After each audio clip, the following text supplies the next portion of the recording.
All right, let's talk about retiring to Portugal when you originally thought maybe you weren't going to be able to retire anytime soon at all. And also talk about creating community in your new life abroad that helps you thrive.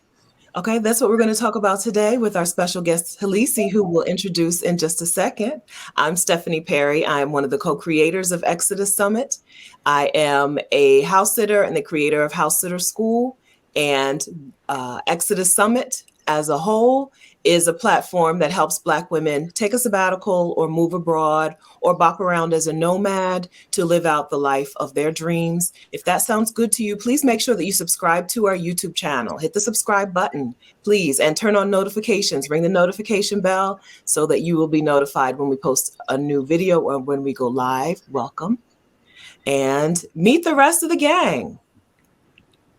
Hello, hello, hello. I am Rashida Dow. I am the co-founder, co-host, co-magic maker at Exodus Summit. I am a career break coach. I help women, specifically Black women, live out their dreams, leave those jobs that don't serve them to go find a life that they love, wherever that might take them. And I'm super excited today because one of our women is here with us. Yes. Is living the life of her dream in Portugal. So I cannot wait to talk to her about this. Great. All right, Halisi, tell us a little something about yourselves. Introduce yourselves to the audience. Oh, definitely. So my name is Halisi. I'm a Vacarian. I am here in Portugal because of these two women. Well, we knew we were going to move to Portugal, but we didn't think it could happen for at least 3 years. And I started listening to them and it was all over. So my husband and I are the founders of Our Black Utopia and Beyond the Bling Money Mindset Makeover for financial independence.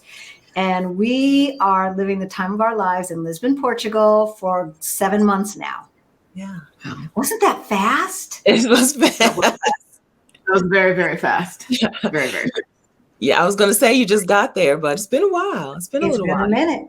Long enough for you to get fully settled in. How settled in do you feel in Portugal, in Lisbon? Yeah, it feels like home. And we already have plane tickets to go back to do some things that we have to do in the States. And y'all, I am not looking forward to it. I am just, it just gives me PTSD just thinking about it. So yeah, this is home. We just signed a 3-year lease. Oh. This is home. Yeah. Yes, congratulations. That's wonderful. Can we talk quickly about the going back process? I know that's not what this video is about, but I'd like to talk about what it feels like to be in a place where you feel welcome and free and where you feel like you're thriving and then have to go back to the United States. This is your first time going back since you've gotten residency, but not your first time, like you were in Portugal and then you came back, and then, right? Right. We had to go back to, fill out the paperwork and, and get our Mexico residency as well. Yeah. So backup plans. But yeah, so, I think it gives me butterflies. Every time I hear the news is something negative.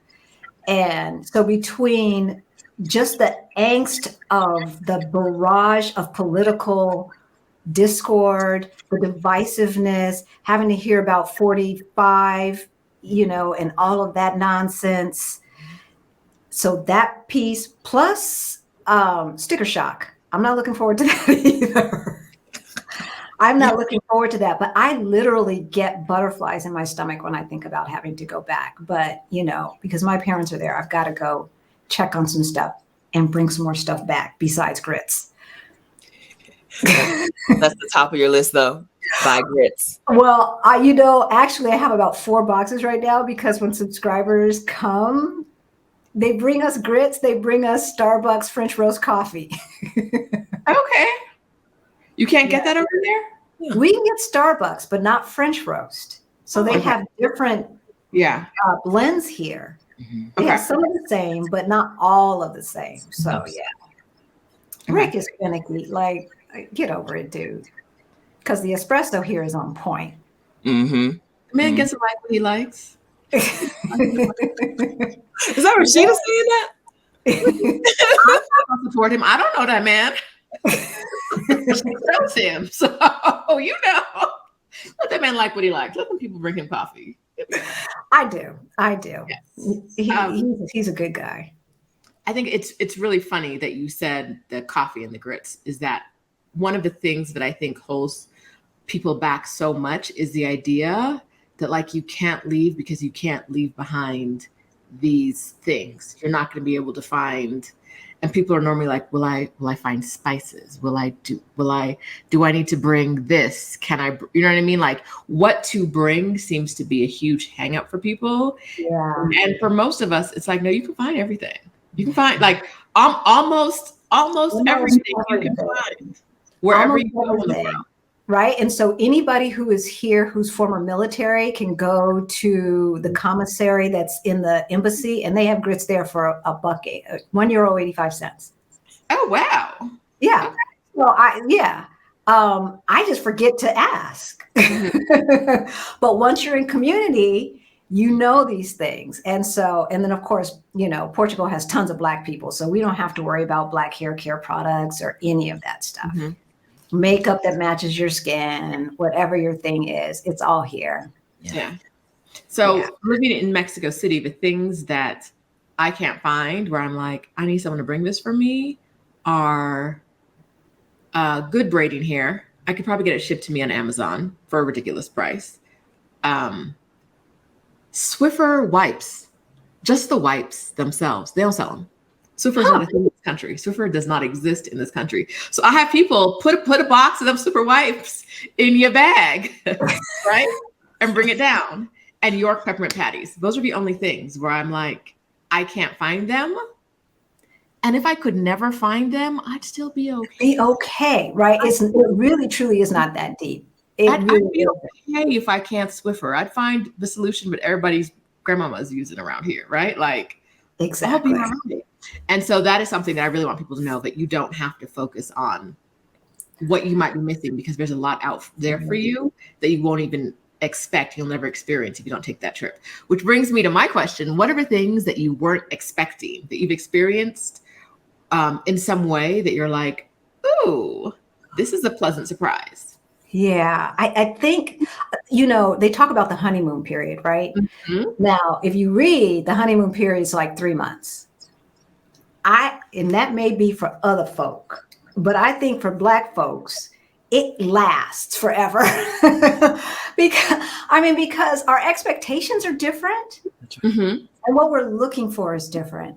And so being able to sit at the park across the street and not be harassed and mm-hmm. not feel like, if we're in some of our neighborhoods in the States and it's like, okay, what's going on? I need to have my head on the swivel. If you're out in other areas where there's not people who look like us, then they're going to call the cops. All that nonsense, dissipates.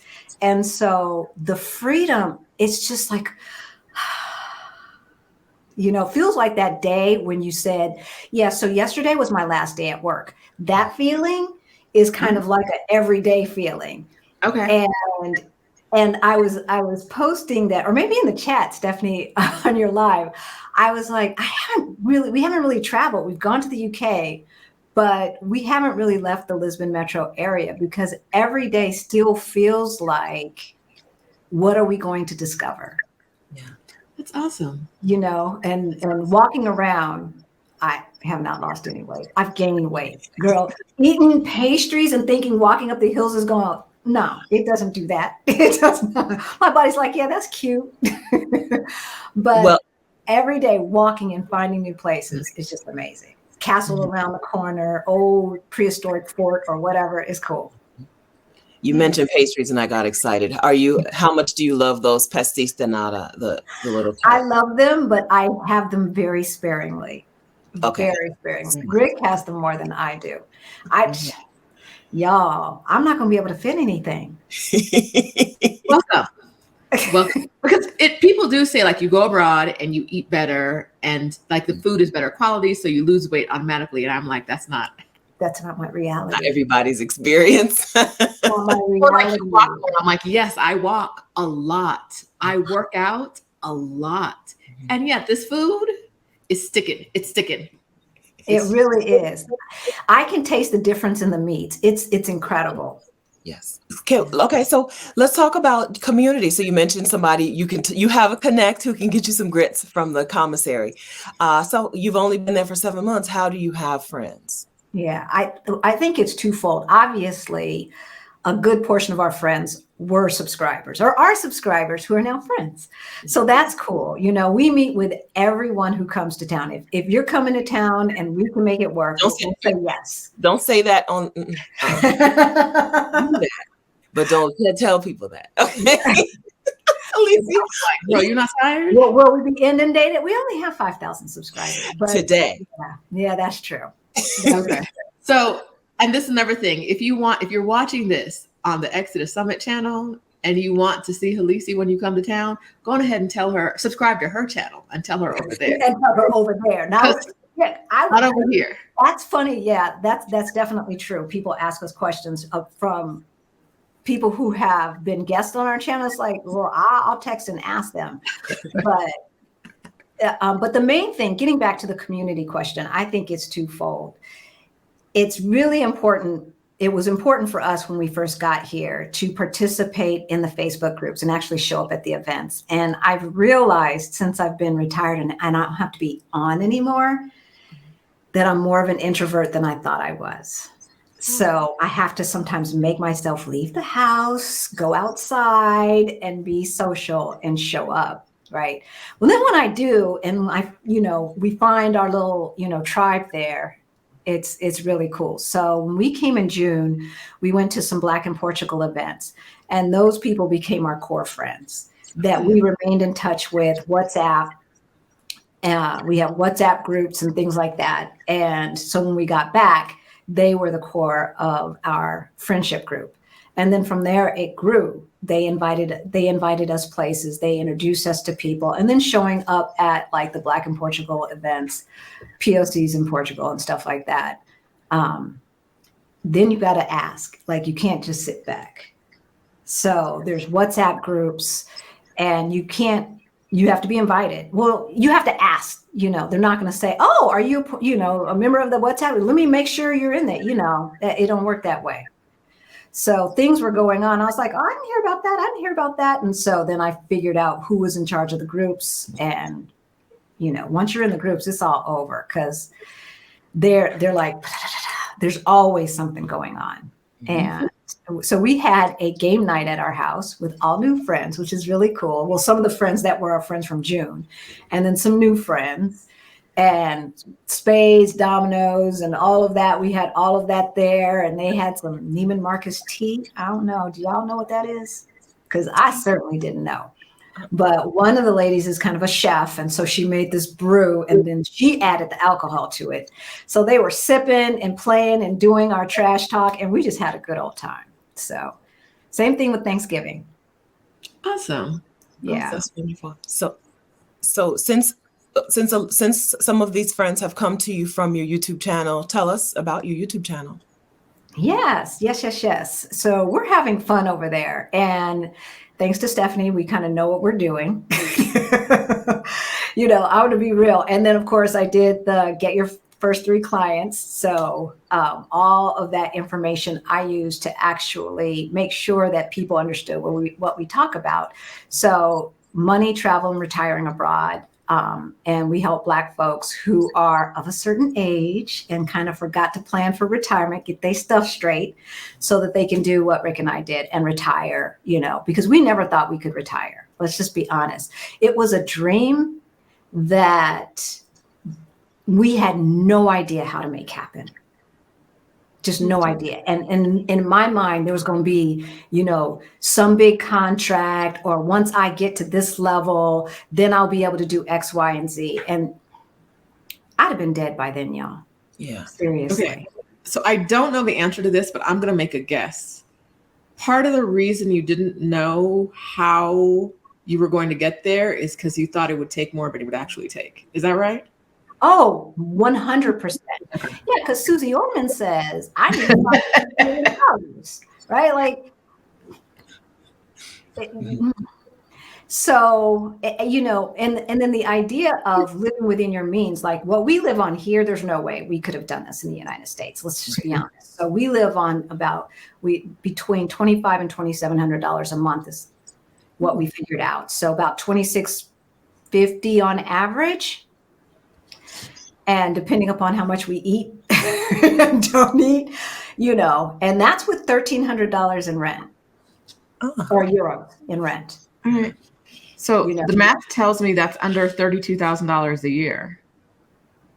Right?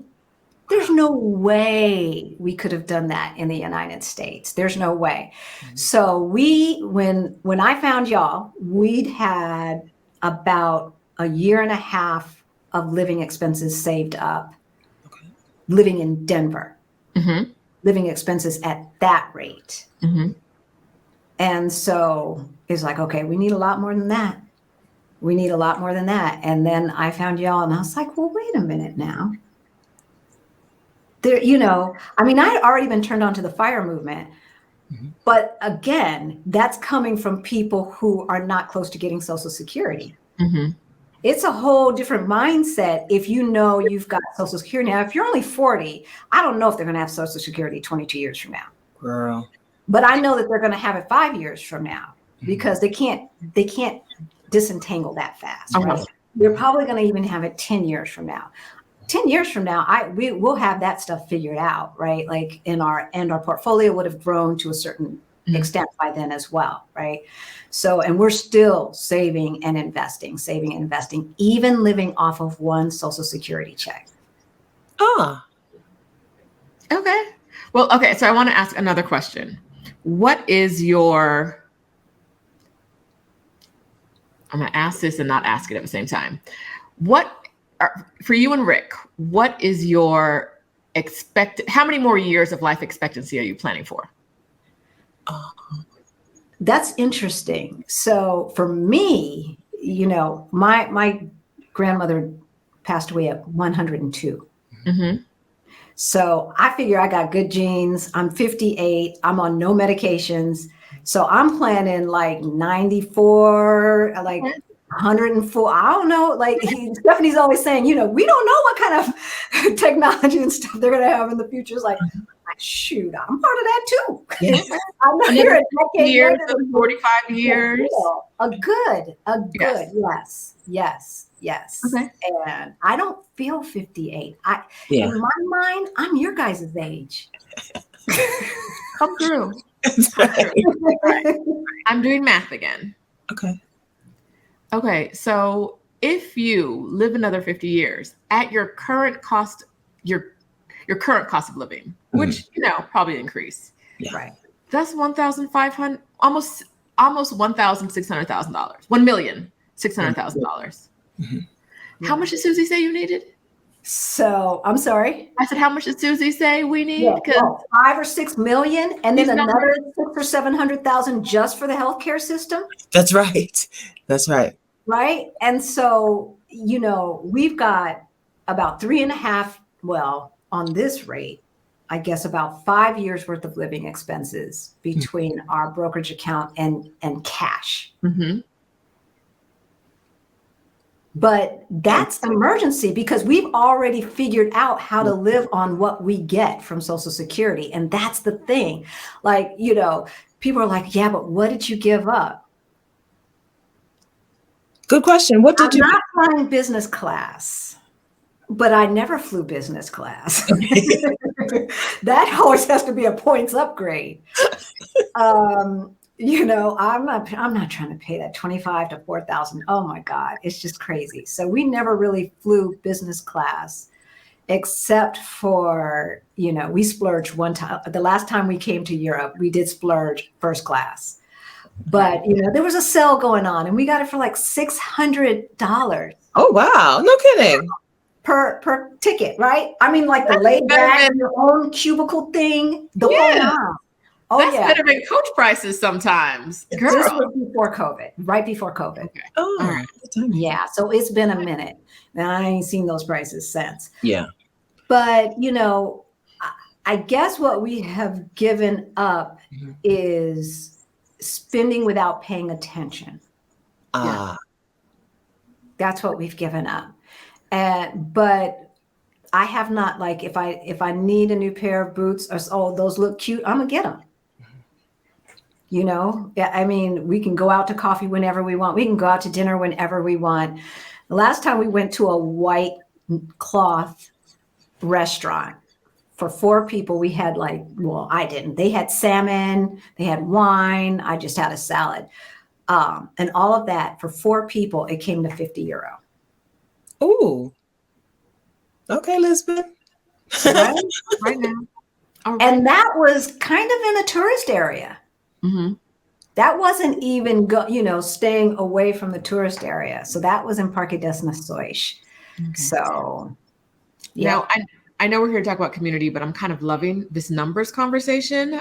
One of the things where I feel like another place where I see Black women get stuck is they think when they don't have income coming in, their life is about to fall apart. Like, whoa, no regular paycheck means I am about 13 days from homelessness, right?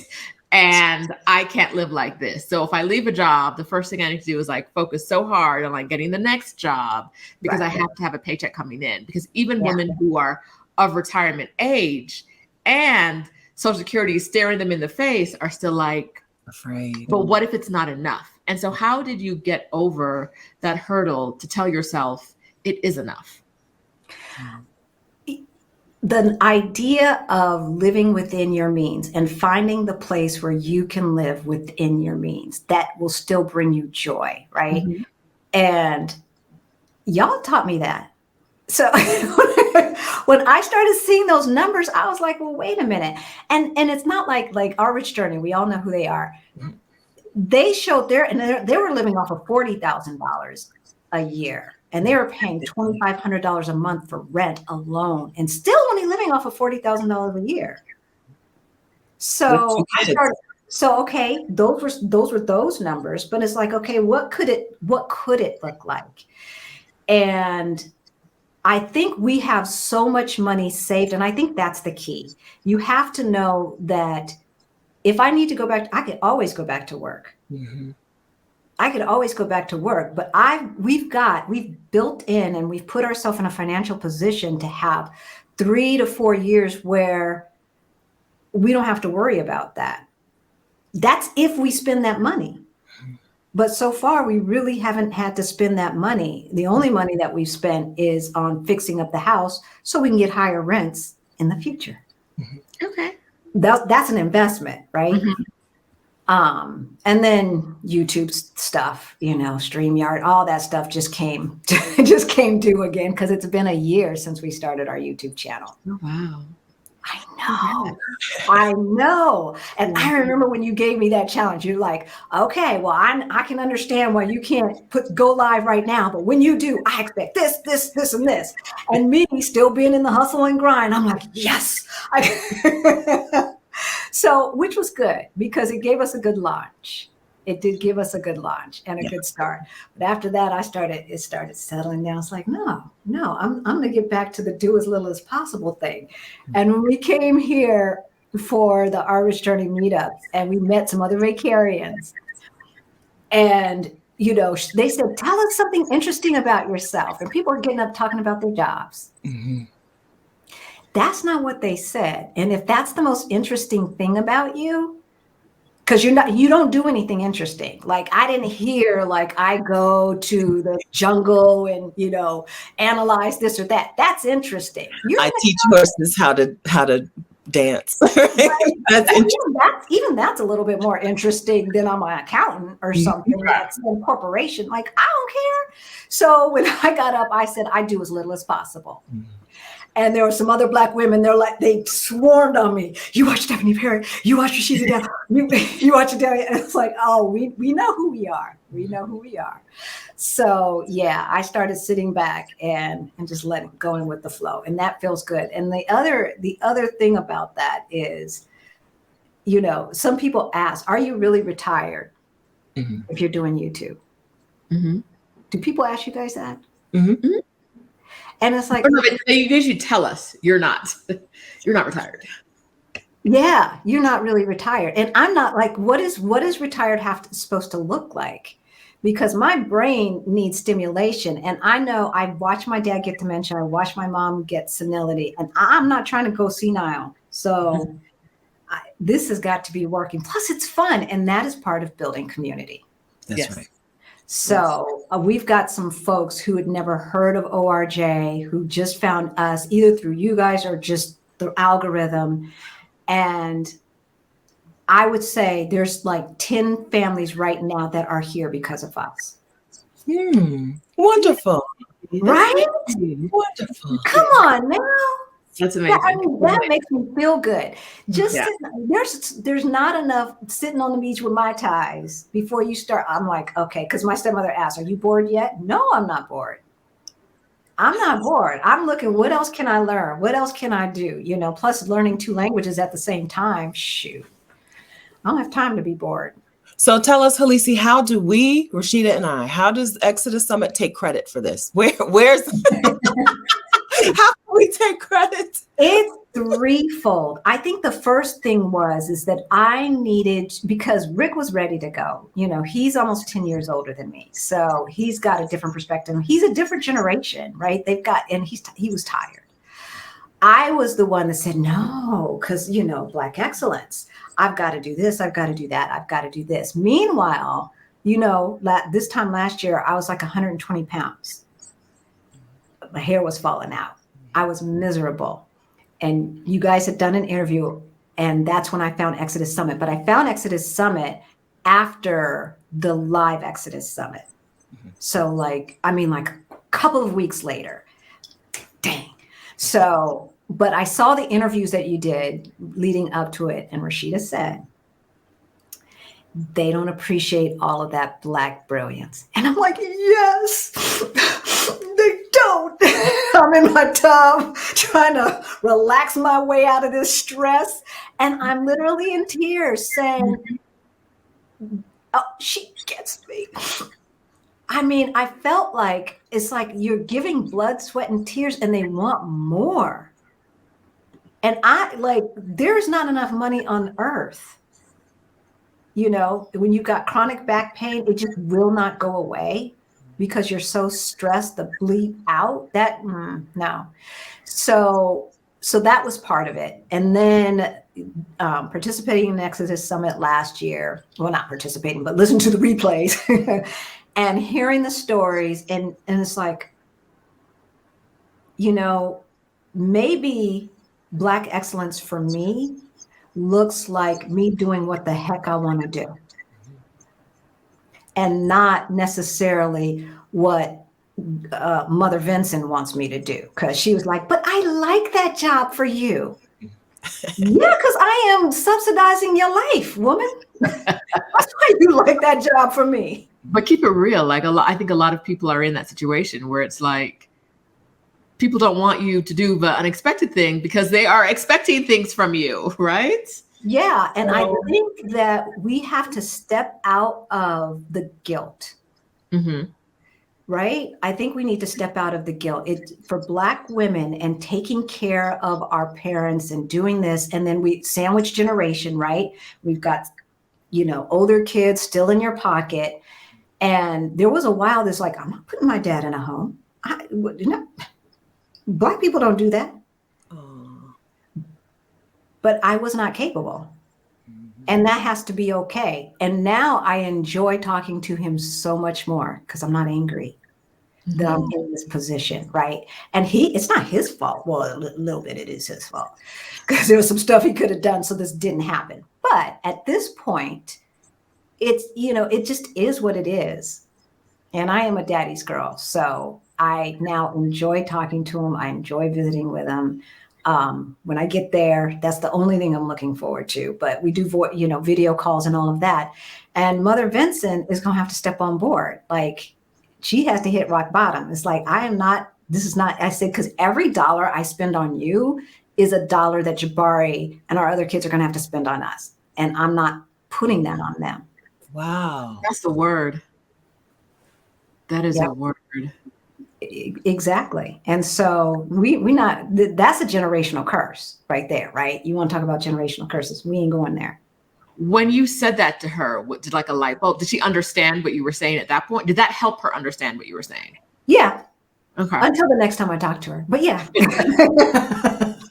Can't win them all. Selective memory, right? Yes, I love it. I love it. Okay, so I want to know, now that you're in Lisbon, you've been there 7 months, you've been living there this time, you're very happy. What is the worst advice you got about moving to Lisbon? Like the one that was like, that wasn't even true at all.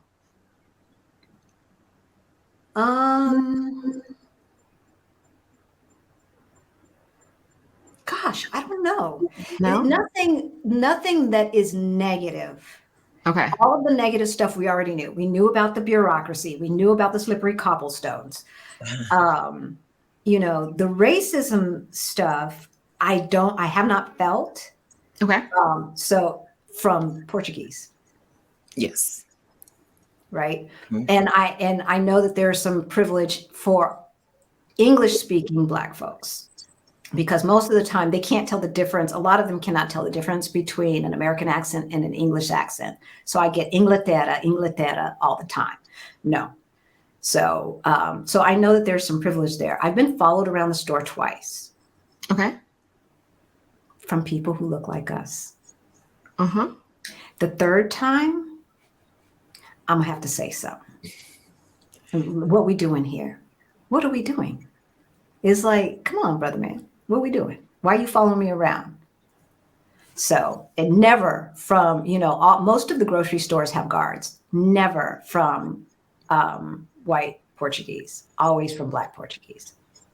Now, when we talk about Portugal is a favorite among Black women, American Black women who are looking for a place to go, right?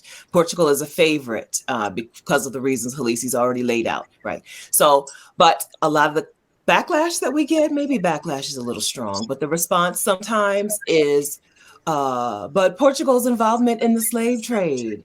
And so, even though they have no problem living in the U.S., right? But Portugal is a problem to them, and so I'm glad to hear that you're not experiencing. I think the fear sometimes is that it's going to be just like living in the U.S. I'm glad to hear that you're not experiencing. Absolutely not. First of all, no one has a gun here. Mm. Okay, so let's just start right there. So we know racism is everywhere. We know anti-Blackness, and I want to say anti-Black Americanness or North American is everywhere, because even on the continent, I get, well, we can't tell what tribe you're in, so you're basically a gringo, right? You're still other. You're not of us. I got that when I was on the continent. So the African continent, of course. So we know that is the case. But here, what I see here that differs from what I see in America is there's a lot of interracial relationships. Okay, there are a lot especially in Colorado, because we've got the military and stuff like that. But the amount of white grandparents nurturing their obviously Black grandkids is something that I never saw in the United States. And I see it everywhere here. Now, maybe I see it everywhere here because most people don't have cars. So we're all on public transportation together. And in the United States, everybody gets in their car. But I didn't even see it in the grocery stores or things like that. But I see it everywhere here. And then the kid groups are a lot more intermixed than they are in the United States. So in the United States, in Colorado at least, it would be a group of white kids and one Black kid. Right. But here you'll see, 50-50, 60-40 on our side, 60-40 on their side, whatever, it's a lot more intermingling. And so I don't know enough to know what that's about, but I do know, I just found out the prime minister here is Black. Mm. Right? Who knew? But yeah, prime minister here is Black. So one of our Portuguese subscribers said, yeah, he's Black. I said, I thought so, because I was looking at him saying there's some Black in him. we know. We know. But I didn't know how he identified. Mm-hmm. So, okay. Yeah. That's This is amazing. the place to move. This is the place to move. We've gotten so many families lately, people bringing their kids. I'm like, get them kids out of there. Get them kids out of Yes. there. Out of the US. Yes. Just in the past 3 months, 1, 2, 3, 4, 5 families with kids Okay. are here or on their way in the next month or 2. Yes. That's awesome. Yes. Yes, yes, yes. So tell us what your community has coming up. Tell us what's. Yeah, so we've got a Fire Over 50 Facebook group. You don't have to be over 50, but you do have to be Black. So if they're in Exodus Summit, they get an automatic. Because I know y'all do your due diligence. It's like, okay, I don't have to on your profile. No, we do. So, but yeah, I don't play like you have, because we have conversations in there about how we spend our money and the psychology behind it. That's different, right? So Fire Over 50 Facebook group, we have 2 meetups coming up. One is after y'all's Marrakesh. So by the time you guys see this, it might be too late. That's April 26th. The other one is June 20th we have coming up. And then we are partnering with Black in Portugal to do a Move to Portugal Summit. Are you? Yeah. Is this been announced? In September. So we don't have anything officially up, but we've already said it's going to be the weekend after Labor Day. And so we're right now gathering all of the experts, real estate person, tax person, expat tax person, immigration person, all of that. So that folks can get their questions answered and hear from people like us on why you need to move to Portugal. Now, is this going to be a in-person live event? Virtual summit. Okay. Virtual summit. That's even better. No matter where you are in the world, you'll be able to attend. You can attend. Yes. And I don't want to go outside. Yeah. You mean I got to go outside and do this? I think it's just a lot more accessible if we do it virtual. Absolutely. Absolutely. Yeah. So that's wonderful. So, so the summit is, you're seeing this probably too early to get direct information about the Move to Portugal Summit. But if you subscribe to Halisi and Rick's channel, that is where you will find information about the summit. And then I would also get on their email list. Yes. So that you can make sure that you don't miss it. You don't miss it. When they have information to give you, you will have it. You can join Rick and Halisi's email list by getting their let me get the right name, Ready to Retire Toolkit. They offer a Ready to Retire Toolkit. It's a bit.ly link. OBU resources. We'll link to that, of course, in the description of this video so that you can get their toolkit, get on their newsletter, and hear about their summit that's coming up in the fall. That's going to be amazing. Yes, we're excited. We are excited. Good. So, yeah. Okay, so we're way over time. I'm sorry, but we're going to talk about one more thing, okay? Because you've started a business in very little time, right? And some people, when they start a business like this, they don't make any money, and they're not, right. And they're doing, giving, and not making any money.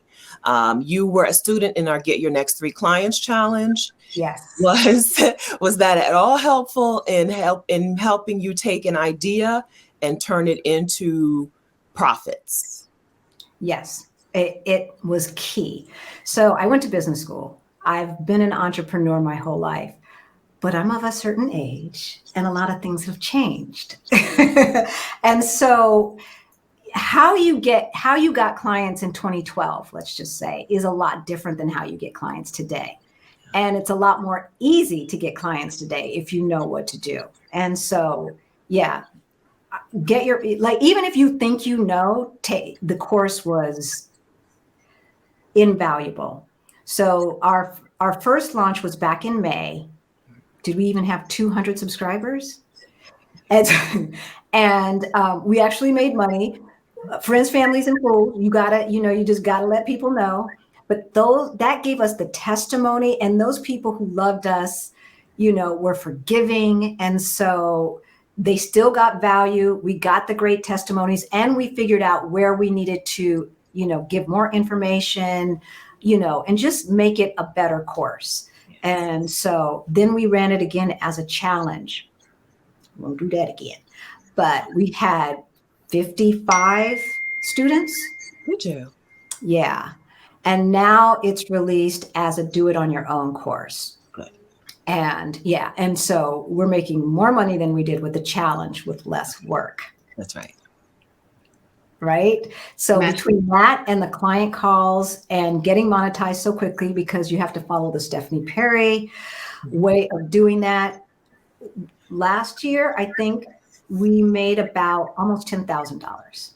Wonderful. Oh, congratulations. Right? That's right. Awesome. So, and we didn't need any of that. So that's just put aside for future vacations and stuff like that, right? Because we can live within our means, you know. One of the people I follow says, act your wage. So yeah, we know how to act our wage. And, but yeah, there's no way we are now at 5,200 subscribers. Mm-hmm. Between the get your first 3 clients, because it's not, even if you don't want to start a consulting business, it was the way that you look at marketing and targeting. So if all you want to do is do YouTube, I think you still need both. I think you still need both courses because the marketing aspect is a little bit different in the get your first 3 clients and the way you guys talk about it. And that was key. That's right. You can go get an MBA and spend all of that money. Or you can get it from get your first 3 clients. No, seriously. Seriously. We agree. So the challenge happens again June 4th, 2023, so that you can be the first to register for to get your next 3 clients challenge.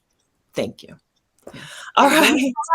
It will sell out. So you're going to get probably an email about it and you'll hear about it in the Facebook group, but don't wait because. As soon as I heard about it, I registered because I knew the last time it sold out and I was too late. That's right. That's right. So now you guys have a life that you can support yourselves on just on one Social Security check, which is awesome. You have a life where you're also saving for future things and you're making income. Yes. All because you made the decision to Yes. It's amazing. Waking up at 9:30 or whenever my eyes open is amazing. Of course, I don't go to bed till like 2:00 in the morning, but no stress. No stress. And I think that is worth every single penny. That's right there, because that stress will kill us. It is taking us down. And one of my friends passed away just a month ago. And then my former brother-in-law at 48 just passed away. And it's stress. Mm-hmm. That's right. Mm-hmm. It poisons you. Stress poisons you. It's a toxin. We're not made to live our lives in a state of stress and distress all the time. That's right. Exactly. Right. So find your joy. Yeah, find your joy. We are so glad to be able to see you and Rick living that out for yourselves in Portugal. Thank you. And I'm also jealous because Portugal, I think Portugal was my idea. Okay. And I think that y'all ended up in Portugal, but it was my idea. And I'm very jealous of that. But I'm also super, super glad to be able to see you guys. After Costa Rica, come on. We'll still be here. Okay. We will still be here. So I love you guys. Thank you so much. You two are just so amazing. You really are. And you're giving heart. I'm getting teary. It's just, it emanates through. It really does. Thank you. Thank you. You're very welcome. We love you. Thank you. Yes. Our pleasure. It really is our pleasure to see you out there thriving. And I love the way you pay it forward. Like, I know that because of me, there are 10 families in Portugal that I've never talked to that wouldn't be there without me. Yes. I said, you're here because of me, even though you've never met me before, never talked to me. I'm like, we're taking credit. We are taking the credit. There you go. We appreciate credit. And we love seeing you, go through the process yourself and then help other people, because that's exactly what we did. And so it's an amazing thing to see. And it feels good. It feels good. I think we're still kind of wired to help each other. Mm-hmm. We just have to do it in a way that doesn't cause us stress. That's right. That's right. That's a great point. Yeah. All right. Thank you. Yes. Thank you so much. You. And thank you to everyone who sat with us and watched this. If you're not already subscribed to Halisi's channel, what are you doing? Get on it. We're fun. We're fun. And we're about to go to happy hour. We're going to film that too. See some old folks get happy. You're going to see some happy hour. What are the hours of happy hour? Right. We'll see if we get home before 2:00 in the morning. Halisi said these Portugal streets are built for her, right? And then they're talking about we go come home with the sun. And then where's the place that we go after the place that we go? Good for you. Yeah, they don't stop pouring here. They keep pouring. There's no laws about it. No cutoff. No. All right. So all right. Don't make the kids have to come out there and get y'all together, okay? Keep it under control. No punishment. All right, ladies. Thank you. Thank you so much. All right. Talk to you next time. Bye. Bye.